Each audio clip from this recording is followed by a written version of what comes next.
Are you fascinated by UFOs, the occult, strange history, and more?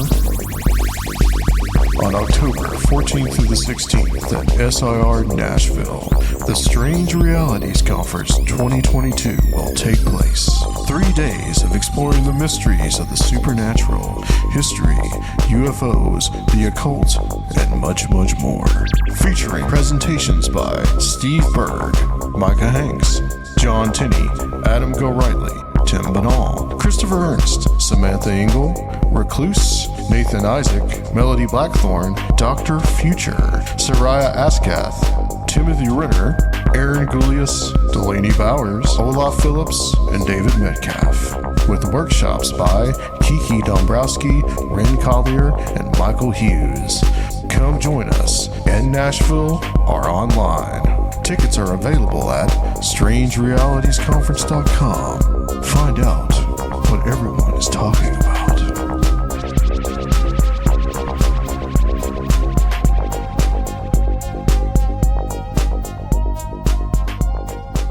Welcome, guys. Welcome to Conspirinormal.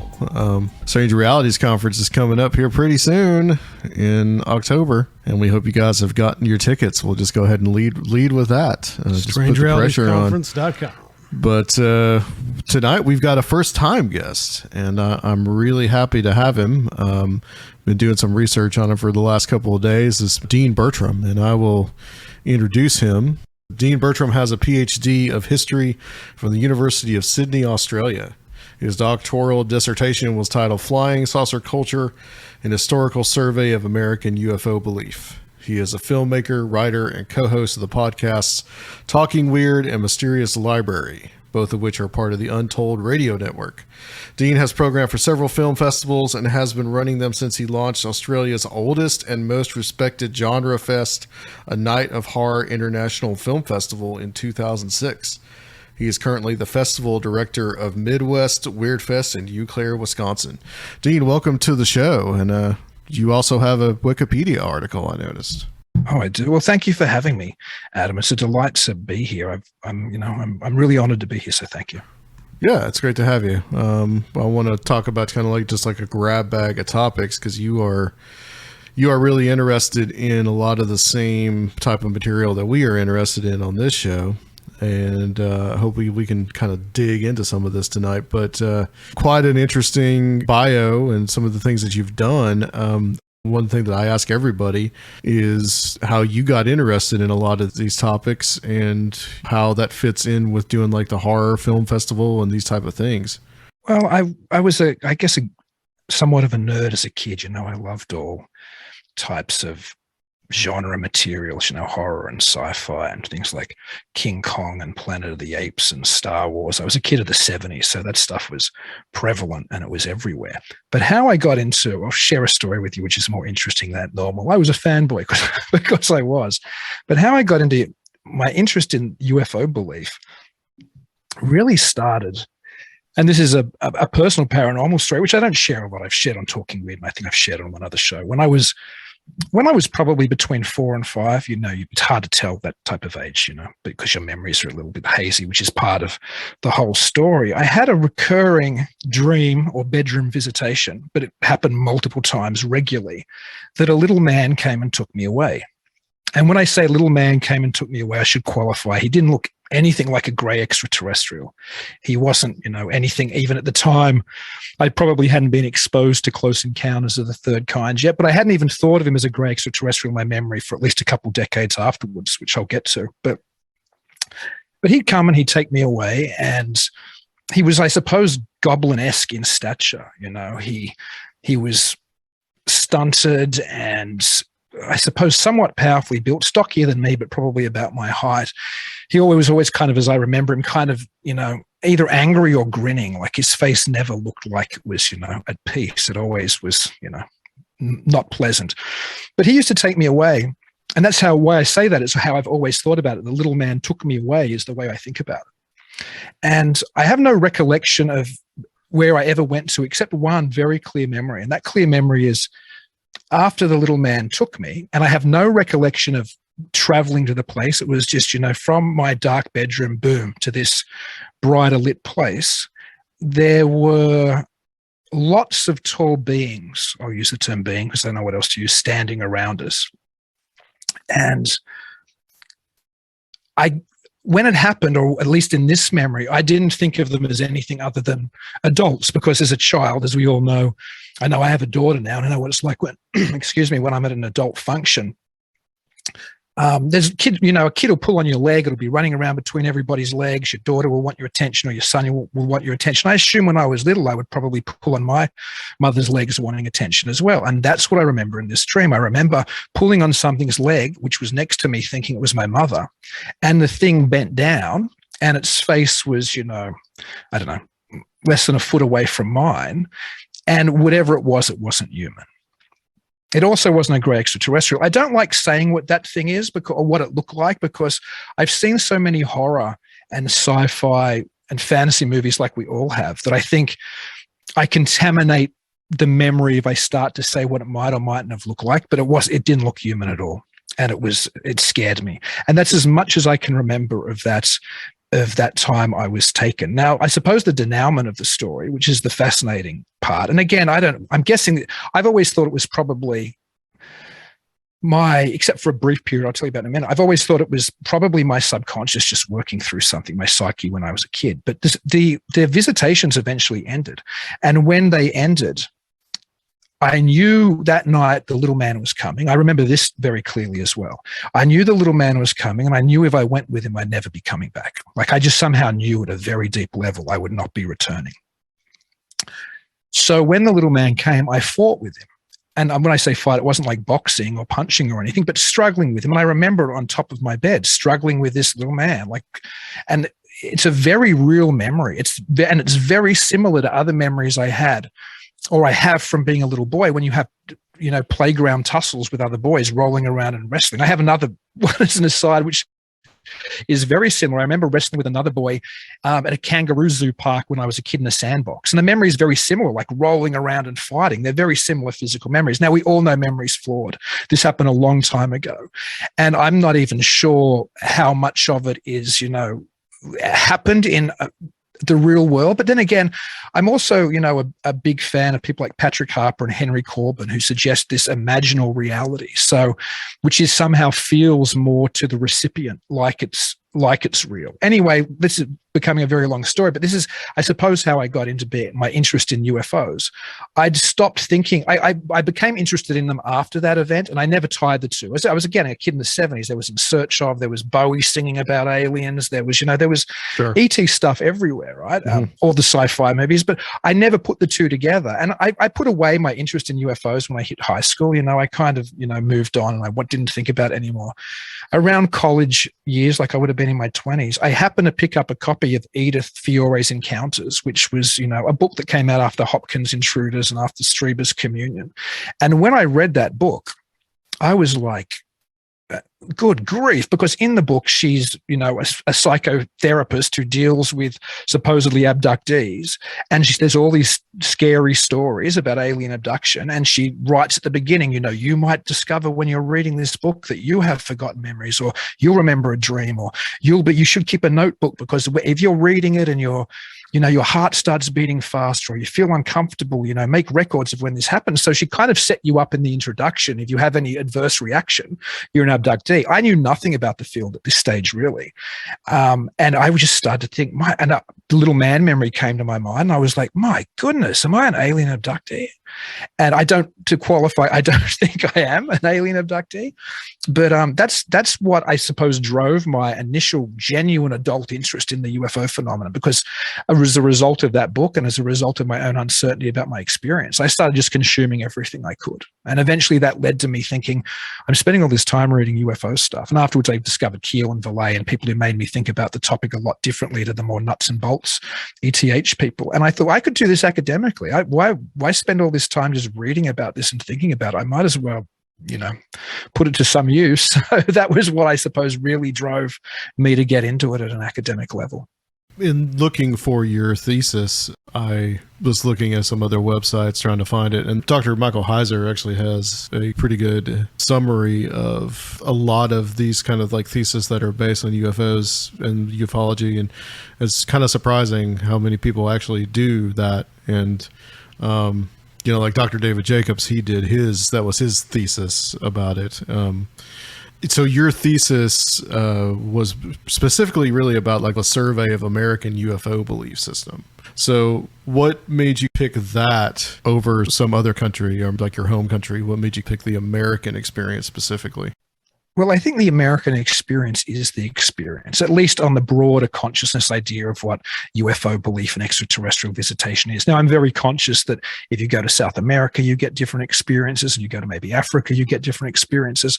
But if I had to hone down on something, I was going to hone down on what seemed to be the Rome of the day. If I was writing about, thinkers around the time of Christ, I would have been writing about Rome. This was the Sure. I suppose the ground zero of UFO belief. And also I was an American historian. I mean, I'd done other courses, but I trained primarily in my undergraduate degree in American politics and in American history. That was my double major. So I was kind of even though then I hadn't ever thought about doing anything on the UFO topic. Just as an aside, as someone that's from Australia and studying American history as extensively as you have, that must give you a really unique perspective.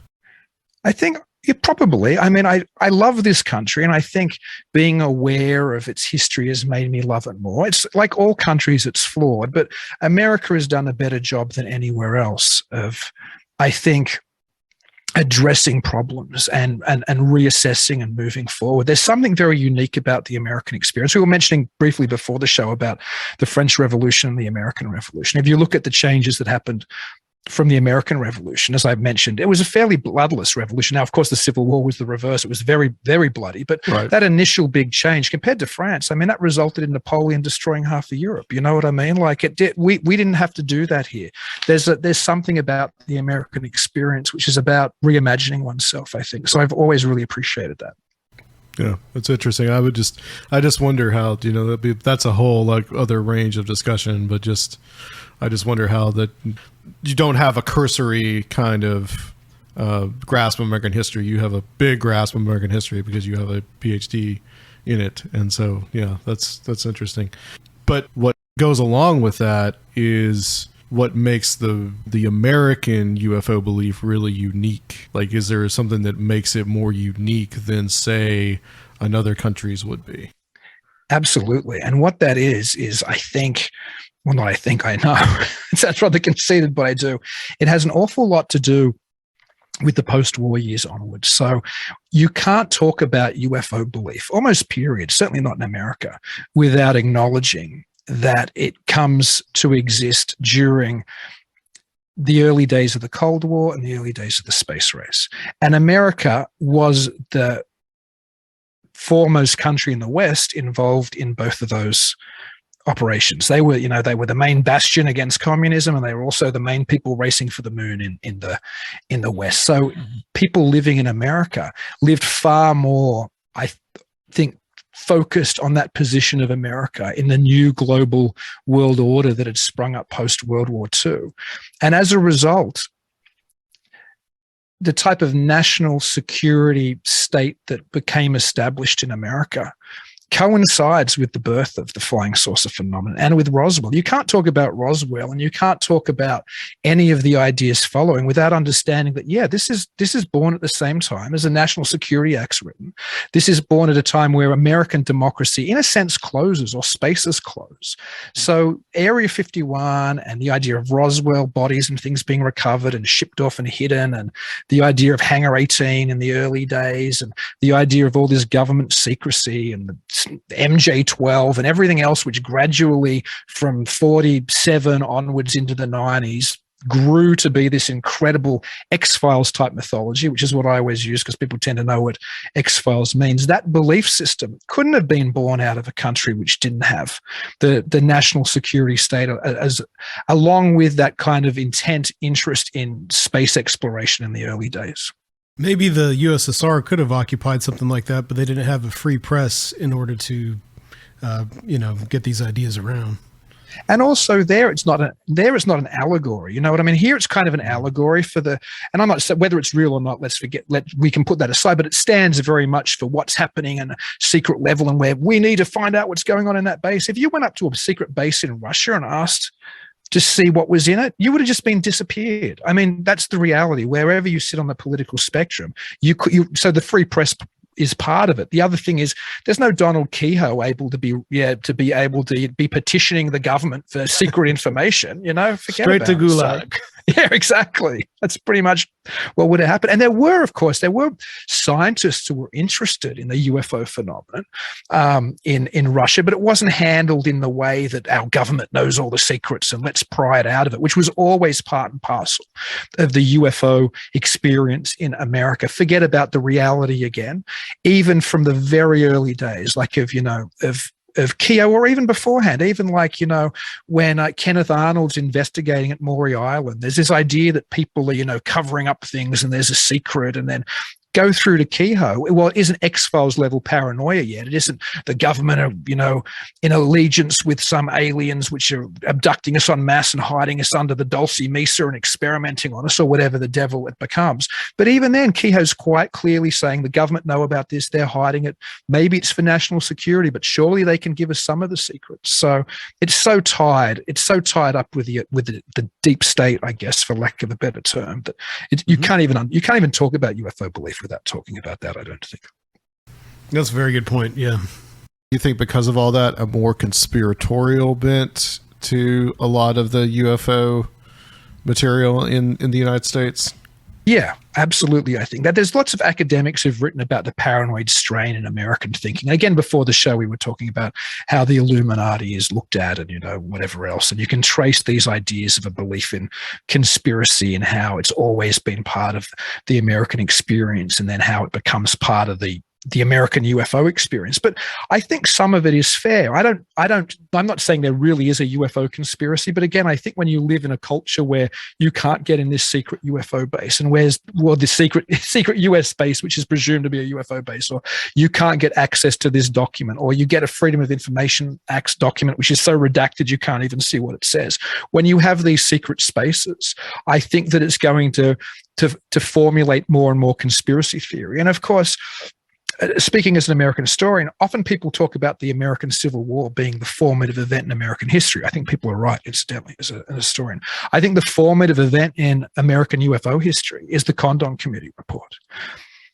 I think that has shaped the way the UFO community and ufologists and UFO writers have looked at the UFO experience up until recent tic-tac times, where there seems to be a re-interest in it by the government and the mainstream media. I think the Condon Committee, when the University of Colorado released its report, and of course there was a scandal of the Lowe memo before, which had Lowe saying, I think the trick is to present that we're doing a genuine investigation here to the US public, but give a nod, wink, wink to our friends in the scientific establishment that we don't expect to have any chance of ever finding anything out about UFO reality. I think all of that made the UFO community do two things. I think it made people like Jacques Vallée go to hell with you and to hell with our science. I'm throwing it overboard and I'm writing Passport to Magonia. And I think it made other UFO believers go even further down the conspiratorial rabbit hole, that this is a cover-up still. We didn't trust the Air Force. Now we can't trust the Condon Committee. We can't trust the establishment. We can't trust anybody. So that really is, I think it's the key event of modern American UFO belief experience is the Condon Committee. And that's where more conspiracy stuff is the result of as well. Yeah, I'd say it's definitely a watershed, because it takes it from where there's any official kind of interest in UFOs, and that's come back now in recent years. But before, you had Project Blue Book, and you had these federal government funded or military funded research projects, and then after that, it was the Condon report was pretty much case closed. So yeah, I do see where you're going with that, because there's definitely, I guess, from Condon report was 1969, I think. So there's 47 to 69, and then there's 69 onward from there. Maybe to Tic Tac. Maybe Tic Tac's the next big thing that changes it. And the result of that, the idea that now we're having hearings in Washington again, now the media take it seriously again. Now the Department of Defense is addressing it again. So I think when somebody writes a future UFO history, they're going to see, you're right, that spot from 68, 69 with Condon, there's going to be this kind of line up until Tic Tac. And then there's going to be this, who knows what the future holds, but there might be, another chapter, I suspect, started then. Yeah. And I mean, a lot of it right now, it's kind of a mess, but I definitely think that at least, I guess you say like there is some seriousness to it. I don't think they're ever going to come out and say that it's little green men or anything like that, but at least they say that the acknowledgement is there that there's something weird going on. And I think that point is to get back to the American thing quickly, why it's so uniquely American, or why I'm interested in the American point. Again, we have fallen into a trap again, and it is a mess again, because there's this assumption now, the government, so it's still the same assumption, it's just more positive from the UFO community in a way. The government still know everything. Disclosures here, Keogh had been saying disclosure was around the corner in the 50s, and now people are still saying disclosure's around the corner. But right. There's still this idea that the US government knows. Like that's one of the main probably takeaways from Tic Tac. They know. That's why we've got to have these hearings. Somehow they know. And incidentally, like Valet said so long ago, they might very well know nothing. Alternatively, they know everything. Alternatively, there are no ETs or no ETs that they're interested in. And the Tic Tac video is just some black ops project or some psyop or something else. And a compartment of one of the branches of the Defense Department or defense industry know exactly what Tic Tac is. So, I mean, and we're not going to know. And even if there was a disclosure, I don't understand why the UFO community, who haven't trusted the government forever, would be excited if all of a sudden they said they are extraterrestrials. I thought you were lying to me since the 50s. Now I believe you that you're telling me the truth just because you tell me what I want to hear. So there's no way out of it, really. It's very pessimistic, but it's true. Yeah, that is true. I think that's a very good point. There is a very religious aspect to the disclosure movement. Absolutely. And I mean, there's a literal religious aspect. If you, I don't want to say anything bad about anybody in particular, and I like some of Stephen Greer's stuff. I think his Cosmic Hoax documentary, I think the stuff which was about the US government knowing about a lot of it being their own technology, I think a lot of that's probably dead on. I really do. But of course, the other side of Greer is a genuine religiosity, like an Eastern guru type religiosity where we're calling the star people down. So it's interesting that you get that clear, I suppose, approach to disclosure with that clear belief that the Star Brothers are here to help us. That's as naked as a religion as I could almost see, Yeah, that's very, very true. I gather from watching some of your videos, especially the book videos, that you're not purely an extraterrestrial hypothesis kind of guy. Yeah.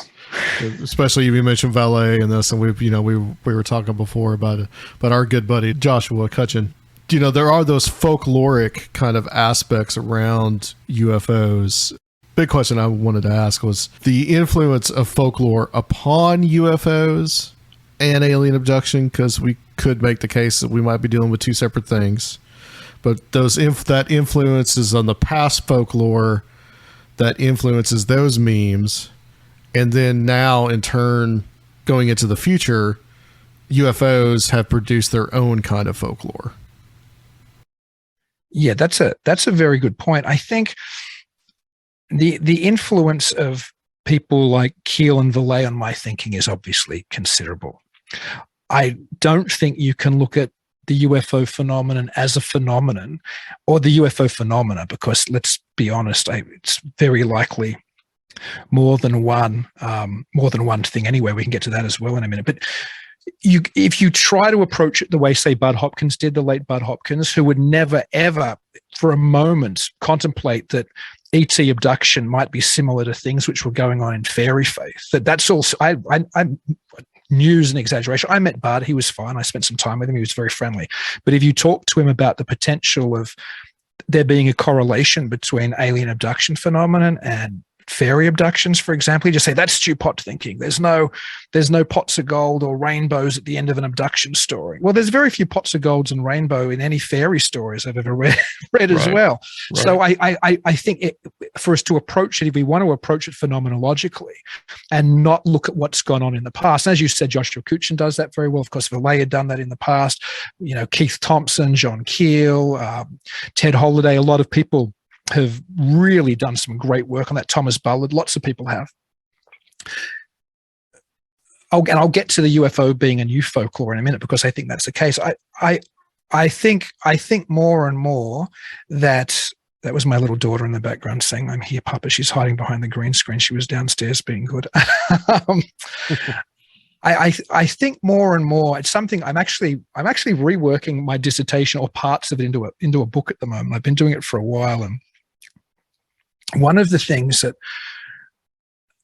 I'm very conscious of is people like myself and lots of others have stood really in the craters which were the result of the thought bombs that John Keel and Jacques Vallée and people like that threw into the UFO community. Like those books are devastating. When you read them, you're like, how could anybody read this and think about this and look at the correlations and just ignore it and go full ETH without even, considering these other options. They were such important books, but I think so many of us, myself included in many ways, not academically, because academically I tried to, not necessarily favor any position, but my own personal beliefs. I think I've often just stood in those craters which those thought bombs that those thought bombs made, and just go, well, we know it's a control system, or we know there's these folkloric antecedents, or we know it's the super spectrum, or we know it's ultra terrestrials, whatever even that means. And ufology just moved on. Look at Vallée's latest book. Look at Trinity. He's even moved on. I think there's real problems with that book, but that's another story. And I can only say that. I'll say that because I respect Jacques Vallée so much. And I don't think I should say a book of his is wonderful if it isn't, because almost everything else I've ever read of his is. But ufology's moved on from that folkloric comparison. And maybe it's time for those of us who are in the more, psychosocial or psychological type positions to move on a little as well. Now, I'm prepared to say it all might be something which is just some sociological, psychological manifestation, or the vast majority of it is. Again, there might be lots of phenomena. But I think we're doing ourselves a great misservice not to start reassessing some of that folkloric antecedents. I'll give you an example. This sounds crazy, but it's something I've thought about.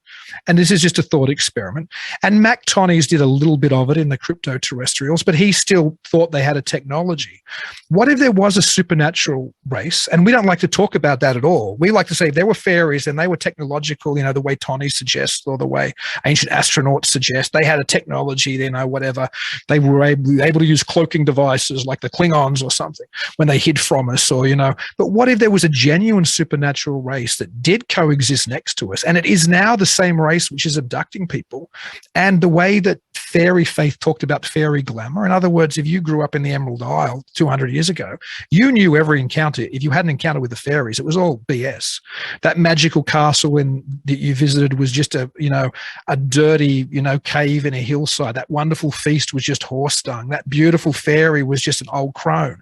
It was all lies. The glamour, the delusion was just all encompassing. And yet today, when folklorists look at the similarities between, and when I say today, I mean going back to Valet in 1969 and a passport to Magonia, but we should have moved on, I think, again from that. When we look at those folkloric, antecedents, we go, oh, they abducted kids as well. Oh, they did this, they did that. Shouldn't we have walked away, or shouldn't we have started to look at, well, what was the main thing the fairies were known for? Their very name means, the name fairy comes from the actual act of the glamour that they spun. I was only reading a Catherine Briggs Encyclopedia of Fairies again the other day, and she talks about it in there, how their very name is about the power they have to deceive people. So if we're looking at these antecedent examples, folkloric examples, and we're not acknowledging that maybe everything they showed back then was BS and everything they're showing now is BS, this is again a total thought experiment, but maybe they're the things we should be looking at. Maybe we should be saying, how do we take this type of this antecedent analysis to other directions other than just feeling good and patting ourselves on the back because we've recognized that both fairies and ETs abducted people? Oh, there's a similarity. What does that prove or solve? Nothing. I don't think it gets us anywhere. And to the second point, I know that was long-winded. I'll be quicker on this one. Is UFO belief the new folklore? Let's throw the phenomenon or a phenomenological approach aside for a minute and just look at it culturally. It's definitely the new folklore. The only difference is the folklore has been hijacked, not necessarily intentionally. It's just the reality of a mass culture. It's been hijacked by cable television and by motion pictures and by all of these popular presentations of ET belief. So it's very difficult to rewind phenomenologically from it. It's very difficult to try to take a phenomenological approach and say, well, what did they really see? When what they saw was on the X-Files last week. Do you know what I mean? So totally mediated. Yeah. But it's definitely folklore. Mediated is the perfect word. It's a mediated folklore now. Yeah. Right. Yeah. It's definitely in its own form. For sure. And just like you said, I mean, a lot of stuff that was published in the 80s, the Bob Lazar material, John Lear, and all the stuff that these guys did, and some of this, like, you know, the Benowitz material, it all just gets thrown into this stew and this pot, and then out comes something like the X-Files, because Chris Carter, John Lear, I think, John Lear, and all the stuff that these guys did, and some of this, like, you know, the Benowitz material, it all just gets thrown into this stew and this pot, and then out comes something like the X-Files, because Chris Carter decides that he's going to, you know, use all the material, and that further, I guess, influences the culture as a whole about what they feel about the UFO phenomenon and alien abduction phenomenon and all that. So yeah, it definitely has become its own source of folklore. You were talking earlier about this possibility of a supernatural race, and you mentioned that in one of the videos today, I believe. I think it was the one about Valet that I watched, and the jinn comes to mind. You know, that was a supposedly created race alongside man that God created, and that's a major world religion that takes that as a tenet. So I think that's pretty interesting. And you mentioned before Mike Heiser. His work's just fantastic. It really is. I think people who are in this field should spend more time looking at start with what is it, The Unseen Realm. I mean, that's a great jumping off. Is that the title of the book? I've got The Unseen Realm. Unseen Realm. Great because book. To speak about jinn and fairy and the like, Christianity has done a very strange thing. Mainstream Christianity, anyway. It accepts a key supernatural tenet, or a couple of key supernatural tenets. One is that there's a creator God, and of course the most important one native to Christianity, that his son, who is also God, came to earth to die for our sins, and as a result we can all have, eternal life. That's an incredible supernatural concept, right? But then not to want to talk about the other supernatural aspects of the Bible, talk of the divine council or the gods of the nation, or the sons of God in Genesis who come down and breed with women. Mainstream Christianity doesn't talk about any of that anymore. But so there's another tradition which suggests these supernatural things have been with us for a very long time, interacting with us, messing with us, tricking us. So it's very cross-cultural. And again, it's easy to fall into that folkloric, comparative hat and just go, okay, well, it's the same kind of thing. But if you don't take it anywhere else, you're still standing in that crater, just, shaking your fist, really. Yeah, agreed. But just quickly too, I just have to very quickly say, because you made an awesome point when you mentioned Benowitz, when we were also talking about folklore being mediated. That might be the difference with some of this folklore today as well.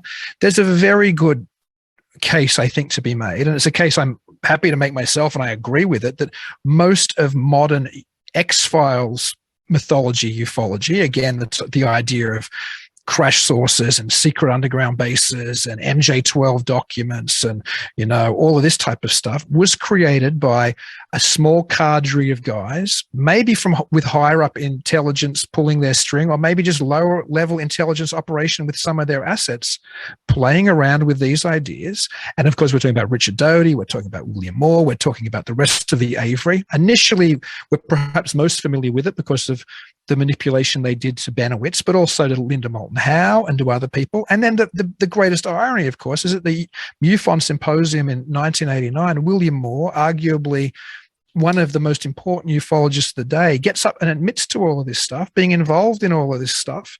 And instead of what ufology should have done, said, well, we better throw a lot of this stuff overboard or really reconsider it. No, we go into a decade of the 90s where this stuff is more prevalent than ever. The stuff that was created around the Benowitz, spin and everything else, that becomes modern UFO belief. And so maybe not only is it mediated by Hollywood, and of course, there's Robbie Graham's book, Silver Screen Sources, as well, that suggests that Hollywood relationship was a little bit more actually planned, with the CIA being involved in interjecting this type of mythology. But I don't even think you need that mechanism, as true or not true as it might be. You can just look at Hollywood picking up on the popular tales in ufology, which again was Lear and was Bob Lazar and was all the stuff around Benowitz and the first UFO books I was reading had all of this stuff in it when I became interested again, like the Timothy Good books. You couldn't read any of the materials in the 90s and not be subjected to this conspiratorial history of ufology. And so perhaps our folklore today was actually intentionally created. That's even worse than it being mediated, to be honest. Yeah. You had Richard Doty on your show, didn't you? I did have Richard Doty on. So what were your impressions of speaking to him? I like Richard Doty a lot. Like, personally, I mean, I was very grateful because we were very early on in the show. Then I was amazed that he did it, to be honest. I don't want to say anything which is vicious because I like Richard. I don't think a lot of what Richard told me was the truth in that show. I didn't expect a lot of what Richard would tell me would be the truth. And again, a lot of you're dealing with a disinformation specialist. Exactly. Yeah. Exactly. But you know what? People, and I can remember, I won't say who, but a couple of people in the community even gave me a hard time. You're talking to Doty. And I don't even think I'm in the community. I'm like an academic who, is interested and still hanging around. But some people gave me a hard time. Doty's don't, whatever. I would rather talk to Richard Doty than somebody who seemed totally clean in the UFO community, who knew nothing.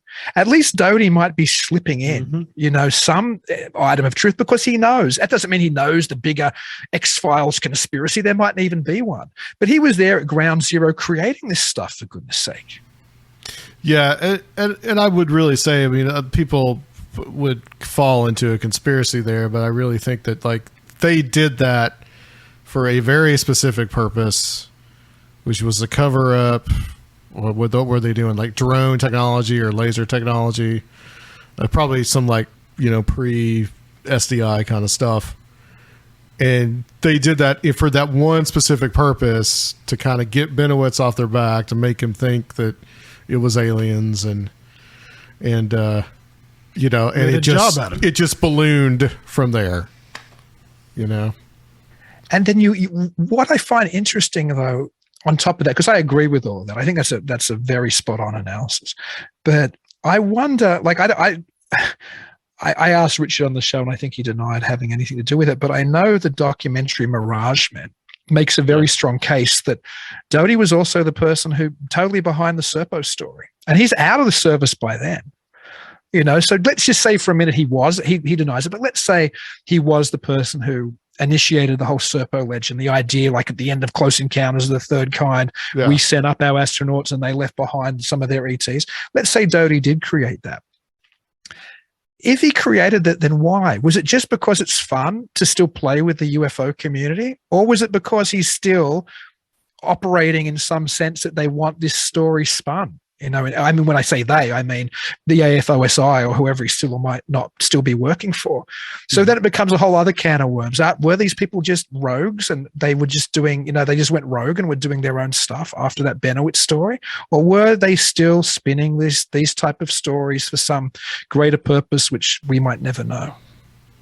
Yeah, and you made the point in a podcast that I listened to, and I've heard this idea before, that some of this is to plant information in certain sectors, and it's really a communications device, or you're actually tracking what we now call memes to see how they percolate into the society and whether, and then there's probably a psychological warfare aspect to that, to where other countries will pick that up as well. Yeah, I think Greg Bishop makes a point of looking at some of those things in I don't know if it's in Project Beta or if it's in what's the collection of essays that came out after Beta. Anyway, I think Bishop talks about some of that stuff quite extensively as well, which is worth checking out. Yeah, I've heard him speak about that before. It's very, very interesting stuff, and it's definitely a shadow world. That's for sure. I want to talk a little bit about these books that you talk about, and there's one in particular that I kind of wanted to get into with you about. The Interrupted Journey. This is the Betty and Barney Hill case, and this is something that I've recently been looking into again, and I'm curious about your thoughts about that book. I've never read the book, but Fuller has some interesting connections and some other things that he wrote about. Yeah, as far as the Interrupted Journey itself, and as far as the whole Betty and Barney Hill story, of course, it's so important because there we see a birth of one of these new folklores that we're talking about. And forget about the reality of fairy abductions in the past, or somebody pulls up some story supposedly from 1939, which they didn't hear from their grandfather till 1980 anyway, but there was an abduction just like the Hills back in 39. I hear that kind of stuff all the time. But as far as something recorded and put out there and to become part of the popular consciousness, which wasn't just science fiction, because again, you can see those type of tropes in earlier science fiction movies, which I'm sure had an impact on Betty and Barney Hill. And Martin Kottmeyer writes an awful lot about those kind of connections as well, and does a very good job about it. But to just look at the book as a standalone, or as the event as a standalone for a moment, you have a case where the actual abduction itself is only ever remembered either in dreams or through hypnosis. There's a genetic component, i.e., Betty gets a supposed pregnancy test with this painful needle put into her belly, and Barney supposedly had semen withdrawn, which isn't in the first edition of the book, but I think it's in maybe the second, and various other ufologists, including David Jacobs, said that Betty told him in confidence or told him later. But there's a number of people who recorded that after the book. So anyway, there's a gynecological or a reproductive element. There's the fact that it's only remembered properly under hypnosis. It really is the birth of the grey extraterrestrials. People look at it and go, oh, well, it's not. There's other examples, and there's hardly any other examples, certainly none that had that impact. And you can look at the book and you can see, well, were they really even grey extraterrestrials? Because, of course, at one stage, I think Barney describes them as red-headed Irishmen. At another stage, he describes them as Nazis. I think at one stage, maybe Betty says they have big noses like Jimmy Durante, the famous comedian. At another stage, they remind her of Mongoloid children. But ultimately, the original cover art of that book and some of the descriptions in that book talk about them having a grey skin pallor, weird wraparound eyes, all of this kind of stuff. It really is where we get that first the narrative that we're used to in alien abduction stories now, missing time, being taken onto a craft, probed and experimented with by, a crew of little grey men, essentially. So for that reason alone, it's such an important book. I tend to agree. The psychiatrist who John Fuller had extensive access to, who was the person who did the hypnoregression on them and who also wrote the introduction for the book, thought essentially it was a fantasy. He didn't think they'd actually been abducted by aliens. I don't think they were abducted by aliens either. I think there's an awful lot going on there. Again, people like Martin Kottmeyer have written, some really good stuff on this. But I myself always, when I first read the book seriously, I thought there's a weird race thing going on here, The Hills are living in a time where it's not easy to be a black and white couple in the United States of America. That's the reality. It's not like today, they felt uncomfortable. In fact, in the book, there's another case just mentioned briefly when they were on another lonely highway at another time where a group of teenagers chased them and hassled them. It doesn't say because they were, a multiracial couple, but obviously it's what's implied. Right. the fact that Barney says they're red-headed Irishmen, and Benjamin Simon asks him on the couch, why do you say that? Well, because I think they don't, I know red-headed Irish people don't like people in my race, and I want to, if they're going to be friendly to me, I want to be friendly to them like I am to red-headed Irishmen or something like that. And they're Nazis, they're dressed like Nazis. Another group which would be, hostile to Barney's race. And then there's the fact that they couldn't have children. I think Barney might have had children from a previous marriage, but Betty and Barney weren't able to have children together, I think. Yeah, that part I did not know. I did not know that part, yeah. For her to have, even though she says it's a strange pregnancy test when she gets the needle in her belly, she's like, that's not how they do it back on Earth. But there's still this weird gynecological and reproductive element. I'm sure that it was, you can't imagine that mightn't have been difficult for them to have dealt with, that they couldn't have children. And then again, the skin color of the beings themselves, gray, which mythologically is half between black and white. I mean, not biologically. Obviously, grays aren't really the result of, somebody who's black and somebody who's white having a baby together. But at a mythical level, it makes total sense. And this is, again, just hypothesis. All of this stuff is just me throwing out ideas, though, because none of us know any of it.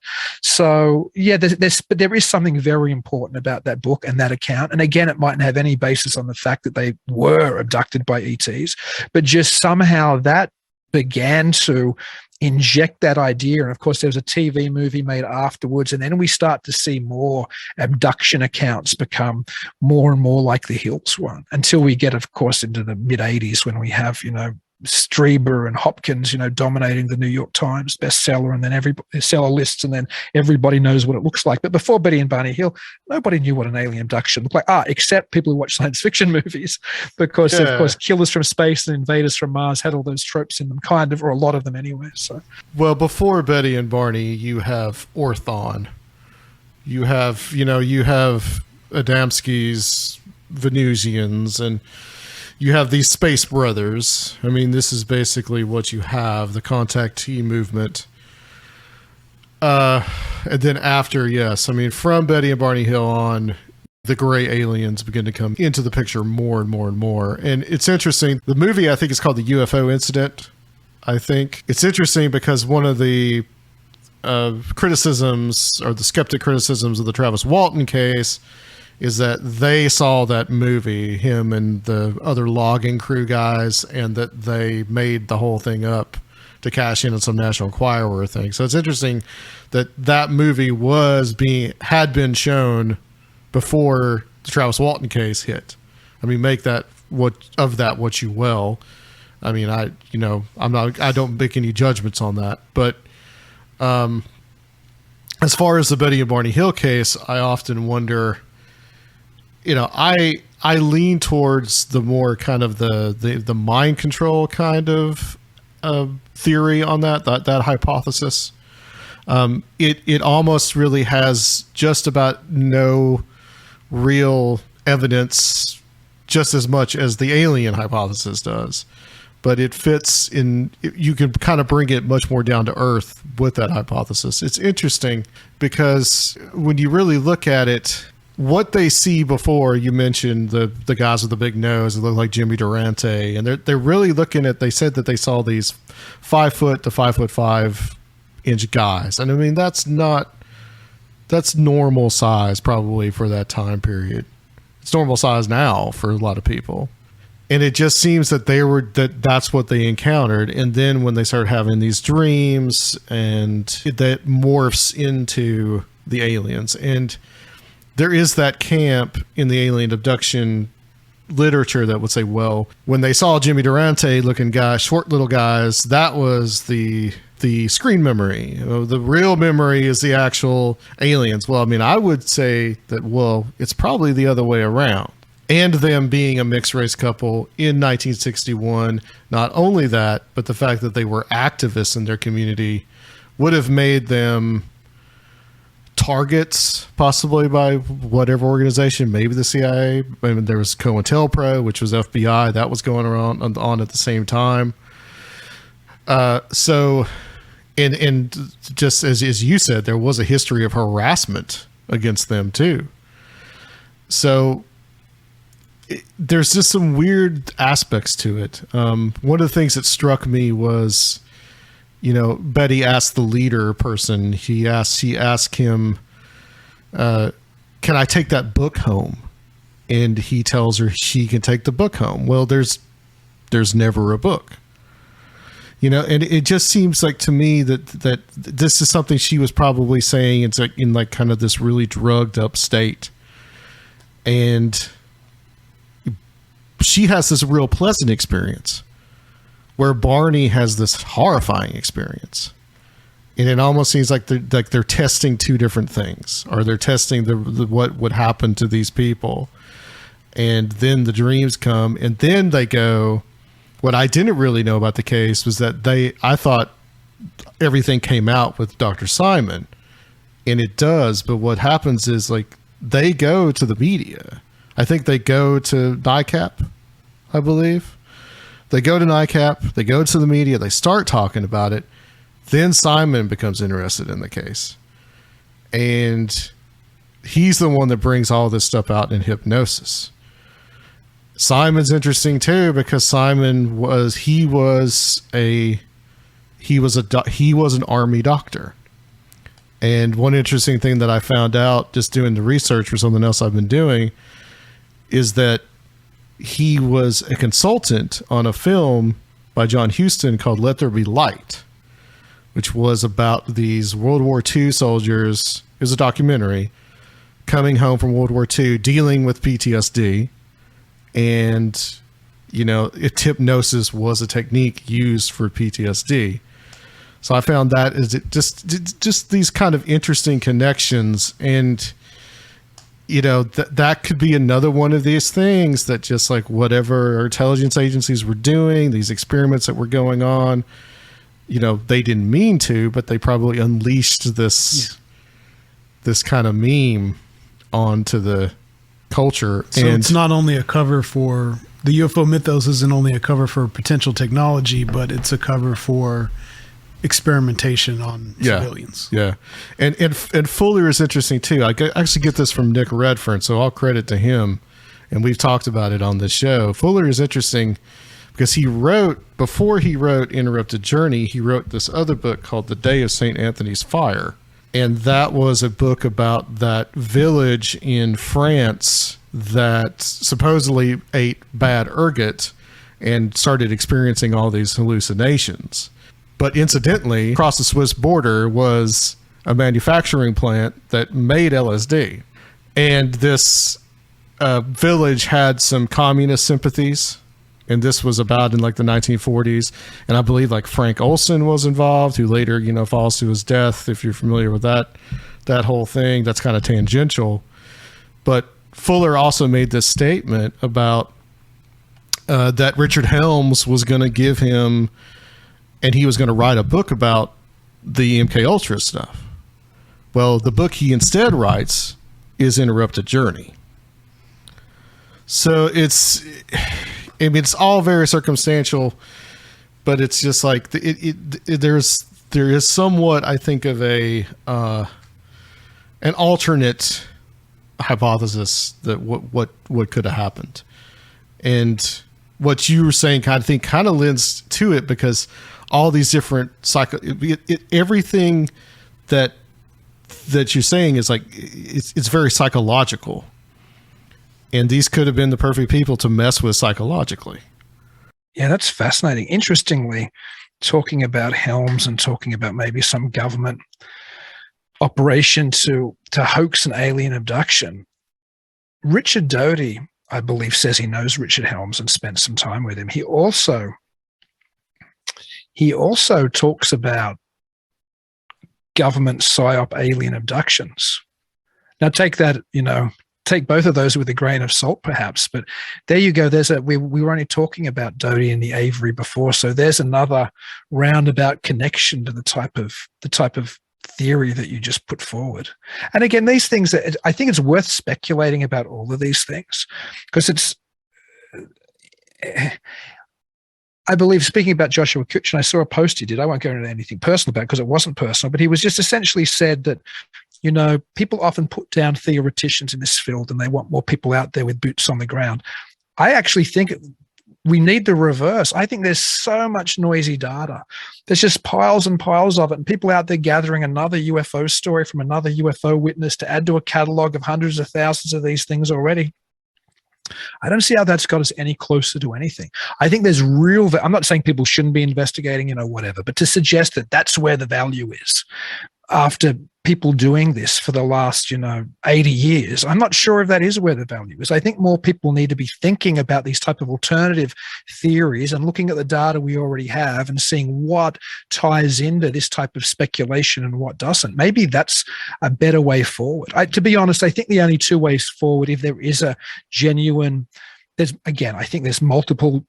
I don't think there's one phenomenon. I think there's multiple phenomena which get wrapped up in the UFO phenomenon. But if there is an intelligence behind some of it, whether it's US psyops or whether it's the fairies or whether it's extraterrestrials or whatever it is, there's probably only two people who are going to probably work it out. I don't think the investigator on the ground really is. I think it's probably going to be a theoretician who starts putting it together, or maybe a witness will have or an experiencer will have a real solid moment where it coalesces. But of course, the problem is the witness's perceptions have already been so clouded by cultural expectations that you can't ever even tell if what the witness is telling you actually is what happened or not. So maybe that throws it back again to the theoreticians. I don't think there's enough theoreticians spinning different ideas. I think there's some people doing great work. I think Greg Bishop's doing great work. I think people like Martin Kodemeyer have done great work. I think Joshua Kuchin, who we were talking about, is doing great work. I think people like you guys throwing out these ideas are doing great work. That's needed more than somebody recording another UFO experience, to be honest. And I know that's unpopular to say, but it's true. You need someone. You need someone to collect the data, and you need someone to sort through it. Yeah, and there's not enough people sorting through it, I don't think. Yeah. And there's not enough people. See, here's the thing too. If the US government is actively interested and involved in this, other than covering up or playing a psyop, like if there is something they're genuinely concerned about, they're sitting down, like with, Rand Institute type people wargaming what the realities are, that's probably what the community should be doing more, rather than just standing in the craters of the thought bombs, like I mentioned before, or just following the ETH on the never-ending, path to supposed disclosure, which again we have to turn back to the government to get. There's also, with the experimentation, the MK Ultra mind control stuff, and the use of hallucinogens, you could take it to a whole other level in the fact that maybe because they did go into an altered state of consciousness, or hypnosis can also cause an altered state of consciousness, they actually are contacting something. I mean, that's a whole other can of worms. But you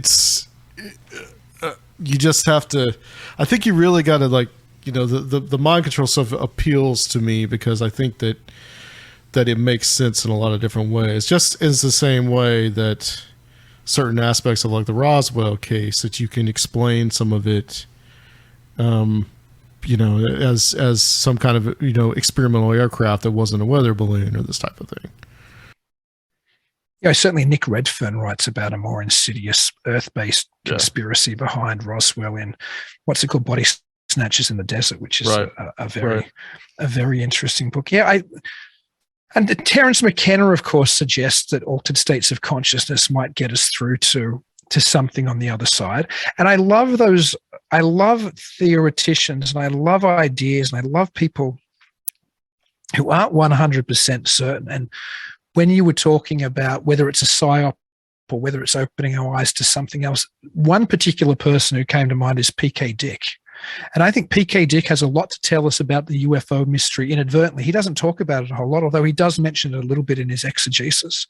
And that is his Valus experience or his zebra experience when he was supposedly suffering from acute dental pain, and the pharmacist shipped him some pain medication. And when the delivery gal came to the door, she was wearing a Christian fish necklace, and out of that necklace he got hit in the middle of the eye by some pink beam of light, and all of a sudden he saw that he might have really have been kind of living both in 1970s America and also in ancient Rome as a Gnostic underground Christian, and reality kind of collapsed for him.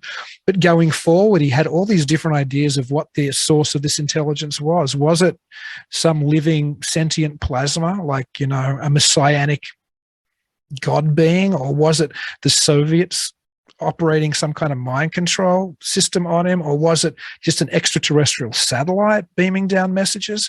So again, that's the value of looking at things theoretically, starting to spin out all these different ideas. What might it be? Not just, we know it's extraterrestrial, so that's what we're going to write every book about. How do you know it's extraterrestrial?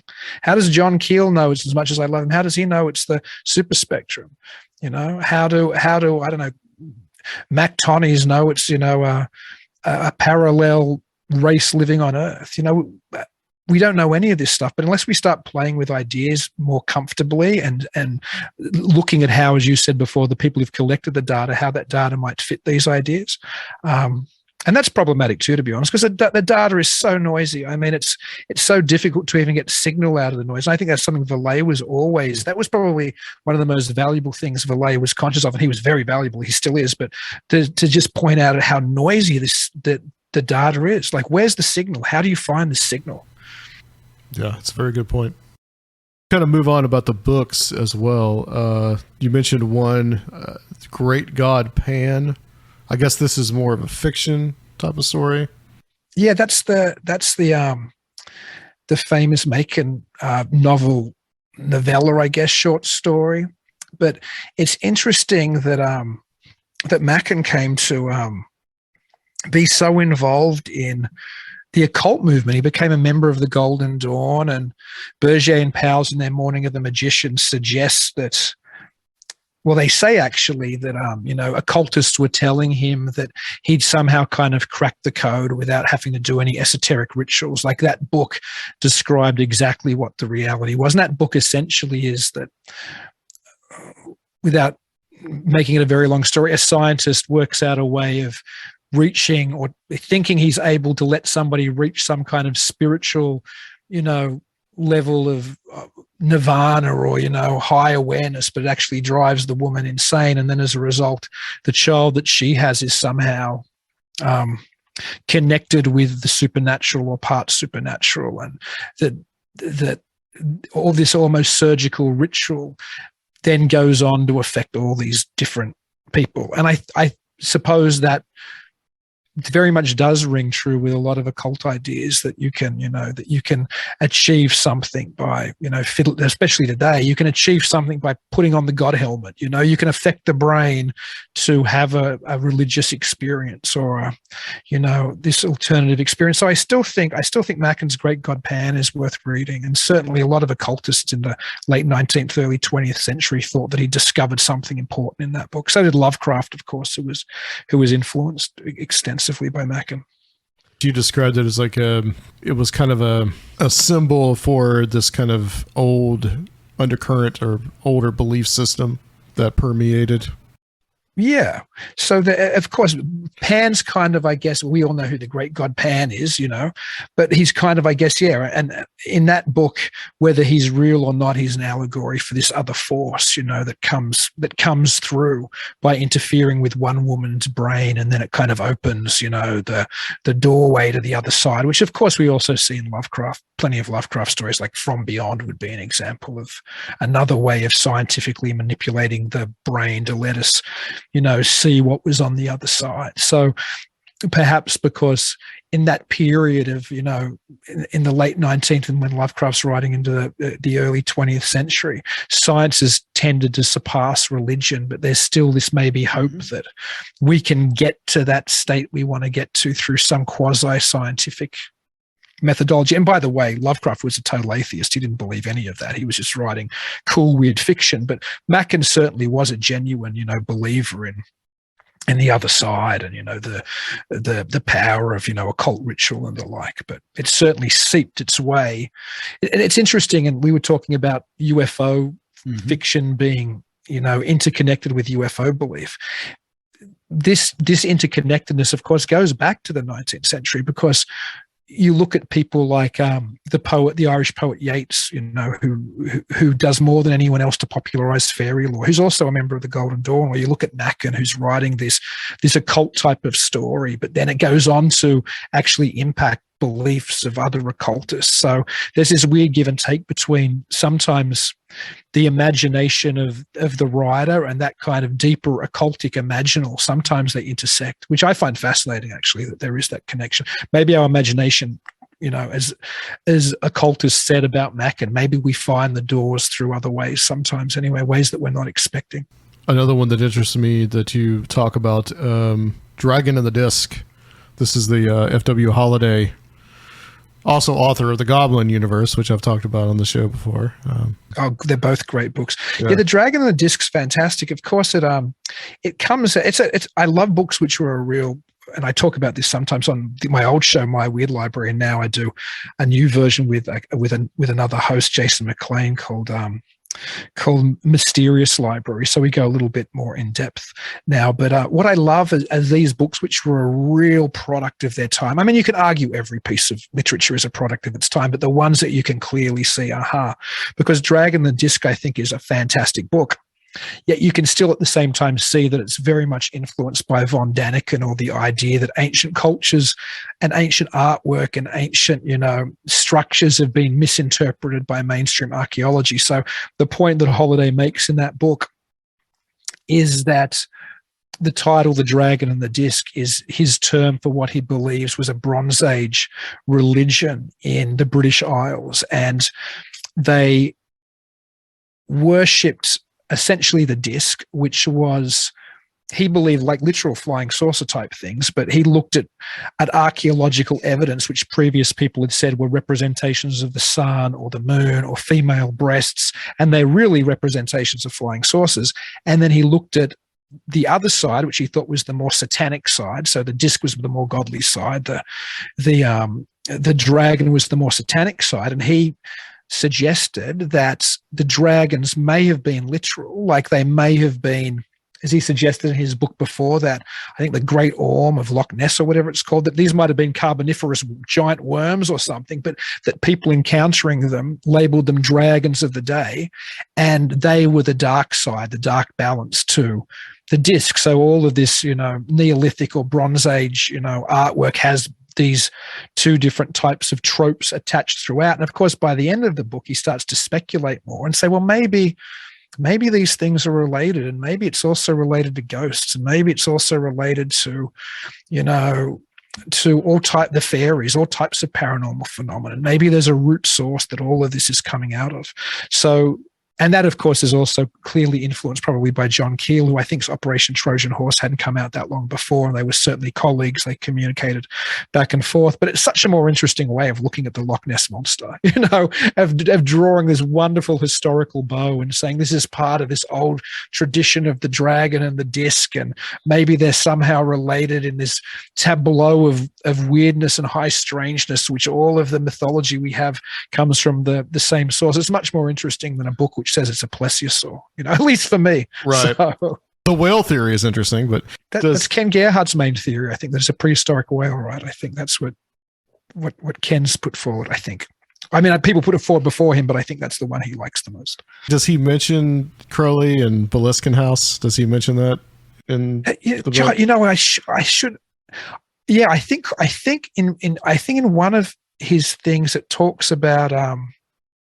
Maybe I read it elsewhere, though. That's the problem when you read so much of this stuff. I'm trying to think if he talks about the scroll thing that's discovered in Crowley's. Was it in the graveyard or near the old house or something, which is some ritualistic thing? I'm trying to remember. To answer your question, I think so, but I don't want to say yes. I want to go back to the Great God Pan a little bit and contrast that with the UFO mythology that we're talking about, and maybe we're not too much further from those ideas from the turn of the 19th to 20th century, where the people were feeling that technology was approaching the paranormal. Maybe the similar kind of thing is going on with UFOs.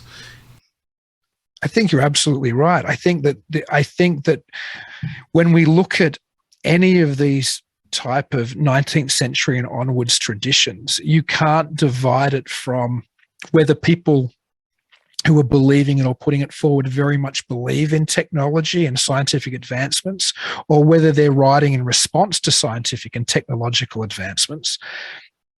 The the movement of modernity towards this more positivistic, scientistic type of reality impacted every belief system, really, in occultism up to ufology. You even see it in theosophy, like Madame Blavatsky's, root racist stuff, where she talks about different root races. It's all mumbo jumbo, but she's clearly being influenced by scientific and archaeological type developments of the day and trying to go in her own direction. And I would argue that today, if anything, ufology is the most perfect example of that, because you get the theosophical elements and the occult elements travel through, the underground occult California scene up until 1950s. And then people like George Adamski, we were mentioning Orthon, his beautiful blonde-haired space brother before that he bumped into, is just a technological version of the ascended masters in theosophy.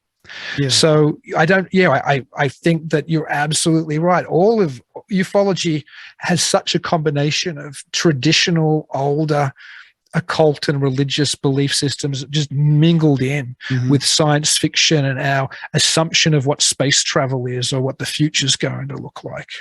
It seems like it's a kind of continuation of the same project that a lot of what theosophy and spiritualism was, and trying to create this synthesis of spirituality and materialism in order to avoid the excesses of religious fanaticism on one side and the dangers of strict materialism on the other side. And I guess that's the same project really of Adam Weishaupt and the Illuminati and what he was talking about, which we'll go to later. But you can kind of see that as a continuum, and maybe people like the Avery or these people who are building these modern day myths do have some kind of larger project that they're trying to combat modernity or materialism with by keeping these same ideas kind of alive.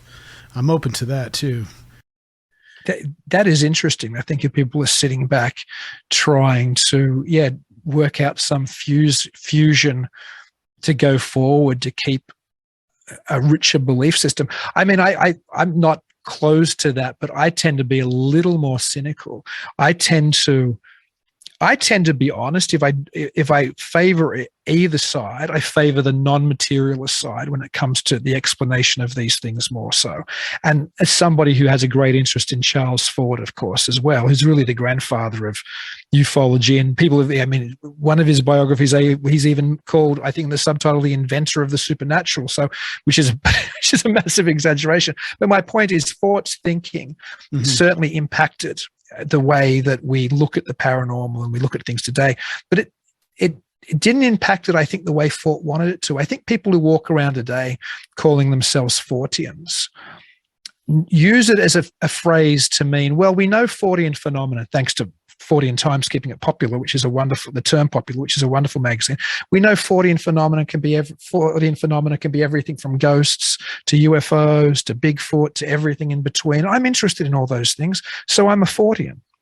But of course, Charles Fort used the data which had been ignored by science, the stories that he culled from journals and newspapers, as proof that the scientific paradigm was incapable of dealing with anomalous phenomena which was knocking at its door. It was the damned data, as he called it. They just ignore it. So what I find terribly ironic and terribly frustrating is people who are Fortians still want to be led into the scientific institution, which, this scientific establishment, rather, which Fort absolutely despised. And so ghost hunters are out there with, electronic equipment trying to prove this and the other. Ufologists want the government to tell them they have an ashtray from the Roswell crash, stored in Hangar 18 or Area 51. Bigfoot people want to get that irrefutable DNA sample or body or whatever. They're all still so desperately want to be included within the scientific establishment. So you're right. Some of this is a fusion, but I think it's a fusion which misunderstands the warnings that Fort gave us 100 years ago, that science is never letting you guys in. That isn't the way the paradigm works. You're not getting in. Yeah. I feel the same way about a lot of like the speculative archaeological stuff and a lot of these things that are more of a spirit quest. And that's fine to go on your spirit quest, but you're not going to get the Academy to co-sign it. And that should be okay. But if you don't want to work within those confines, then it's a lot more free, open world of inquiry if you want to break out of that, but you can't have the same respect and trappings, Yeah, and everybody wants to be the person who found Bigfoot or proved UFOs are real or got that irrefutable ghost evidence. I mean, not everybody, but that seems to be an awful lot of what researchers in the community are trying to do, which it's a fool's errand. I think most of this stuff's ineffable. To be honest, I think, and this sounds really negative, I think it's all ineffable. I don't think we're ever going to work any of this stuff. Maybe when we die, we'll know what some of this stuff is. If there is, somewhere we go. I think there probably is. But I don't think in this world we're going to work any of it out. I mean, we can have faith in what it is, the same way that people who followed the fairy faith thought, okay, we understand what these things are and this is how we interact with them. But there's no way of actually knowing. How are we going to know any of this? Ever. We're not. I always loved the Philip Klass curse, that he leveled against ufology back in the 80s, or the ufologists who hated him. The great skeptic Philip Klass said, I make this curse, against all of those who've ever given me a hard time in ufology. No matter how long you live or how long you work or you'll die being no closer to the mystery than you are now. That's paraphrasing it. Klass was much funnier the way he wrote it, but it's essentially true. What ufologist who's ever chased this stuff has become any closer to the mystery? They might say they have, but nobody else thinks it, unless they're a believer. Nobody in our generation's getting any closer. I'll take that. You can take that to the bank. Yeah, I agree with you. One last book, because I know you got to get going to do your show, but The Illuminoids, Surfiel actually has a copy of this. So I thought that was interesting that you did a video on that. Yeah, Wilgis's book is great. It's and obviously he's so influenced by Robert Anton Wilson, who at the time had written the Illuminatus trilogy, which was this. I haven't read it for years, but it's hilarious. And he'd also, of course, did Cosmic Trigger, Final Secret of the Illuminati around the same time that Wilgis did that. And it was written in such a paranoid time. I think that they came out in the early 70s. So we're in this whole period where, there's the Vietnam War and nobody trusts Nixon and everything. You see that kind of slide in American culture. It's post-Condon as well. Nobody trusts anybody. So these ideas like the Illuminati are coming front and center again, literally in some people's belief systems. And I think some of it, incidentally, I don't want to say that I don't think any conspiracy theories have any value, because to think that there aren't sometimes powerful people or non-powerful people sitting together in a room trying to get their way is just ridiculous. But I do find it interesting, and in that period, all of this stuff really became super popular again, And organizations like the John Birch Society, for example, the None Dare Call It Conspiracy was like a best-selling book, the Gary Allen book, just a best-selling book. And incidentally, a lot of that stuff now looks pretty accurate. I mean, forget about the actual, maybe what the conspiracy want, but when people like the Bircherites were talking about roundtable groups and, NGOs deciding policy, everybody was like, that's not the way democracy works. You're crazy. Now, who today doesn't think that's the way that things work? Who today really thinks that foreign policy and domestic policy isn't half decided at these type of a Davos or somewhere? Because it's the reality it is. It's why you get the same talking points. Yeah. It's why you heard Build Back Better out of the mouths of almost every leader in the free world.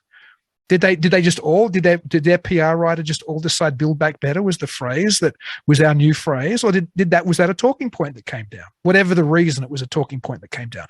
But this sounded crazy when the Bircherites were writing about it. It sounded like nuts. No, that's not how America works. Well, I think most people are aware now that is pretty much how things work. So there's my real conspiratorial position for Conspirinormal. So. That's totally fine. I mean, that's one of those things that is definitely out there, and I don't.